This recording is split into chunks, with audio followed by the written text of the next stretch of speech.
Good evening. It's like Groundhog Day around these parts. 12 of the region's 15 clubs have now changed their manager this season after Chesterfield sacked Roy McFarland on Tuesday. We'll have more on that in a moment. But first we're going to concentrate on one of the season's real success stories, because joining me and Beeks tonight is his former Scunthorpe teammate Billy Sharp.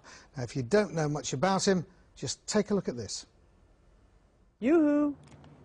I'll make you famous.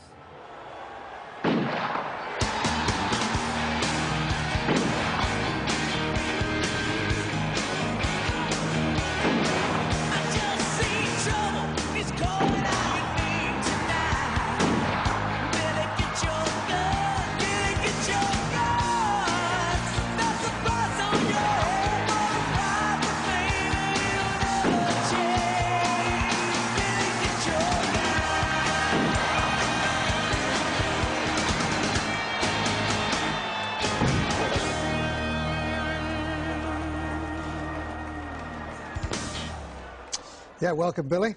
Nice to see you. It's been going pretty well, hasn't it? Yeah, I've had a good season up to now. 9 games to go and looking to get promotion. Now, we've got a bit of a conundrum here, because last season Biggs was telling us that the only reason he scored all the goals he did last season was because he was providing all the assists. But, of course, you've got... What have you got this season? We've got, how many? 24, is it? Something like that in the league? Yeah. So, how come, with him not playing? He used to provide a lot of goals, like you said, but I think I'm just lucky to be born to score goals, and I'm managing to do that again this season. What's your response? You're sitting there very quiet. I'm looking at there, and there's some from outside the 6-yard box. When I was playing, he didn't have to come outside of the 6-yard box, you know what I mean? But no, we look sitting proud of the at the top there. I think there's a bit of cheating going on there with Luke Varney as well, isn't there? Because overall he's top scorer, but how many's he got in the other competition? 6 or 7, I think. 6 or 7 in the Johnston's Paint Trophy. Yeah, Paint, exactly. And that's England's top scorers. Not quite up there with Didier Drogba, but not too far behind. Yeah, he's obviously in the Premiership. Different class, you know. When you're in the Premiership and you're scoring 29 goals, you must be a good player. Now, obviously, earlier in the season, transfer window, Andy Keogh left Scunthorpe and went to Wolves. Were you tempted to go at the same time? Because there were offers, I think, weren't there?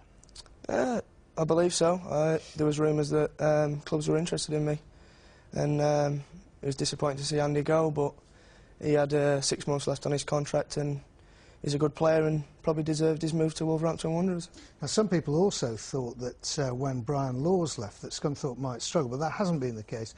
And under Nigel Atkins, you kept it going, and you're almost here. This was the game on Saturday against Forest, and it was a decent point in the end, and one that obviously keeps you right up there. Yeah, like I said, it was a blow when we lost Laws, and we coped with it well, and, you know, the gaffer, Nigel's, he's kept us together and kept the same things going, and we're still doing well and sitting top of the league at the minute. And considering they're playing Brazil there, they didn't do too badly, did they? Yeah, I was at that game, and to be fair, Scunthorpe battered them second half and should have been deserved winners as it is. It was a good point on not a particularly good pitch. Yeah, just a quick point. You are a Blade, of course, Billy. You used to play for Sheffield United. You must be very pleased that the way they're shaping up in the Premiership. Yeah, they're doing really well, you know. They're out of the bottom 3, and they took that at the start of the season, and I still speak to a few of the boys, and they said they're playing really well at the minute. OK, thanks for the moment, lads. Now, we've seen Scunny, but before we talk about Chesterfield, here's the rest of the week's action from